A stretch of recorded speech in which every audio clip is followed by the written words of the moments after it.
اعوذ باللہ من الشیطان الرجیم، بسم اللہ الرحمن الرحیم۔ واخفض لہما جناح الذل من الرحمہ۔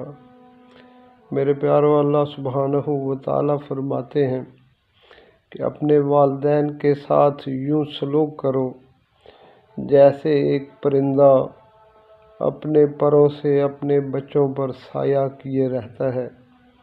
میرے پیارو، اللہ سبحانہ و تعالیٰ نے اپنے حق کے بعد دوسرا حق جو ہمیں بتایا ہے وہ والدین کا ہے۔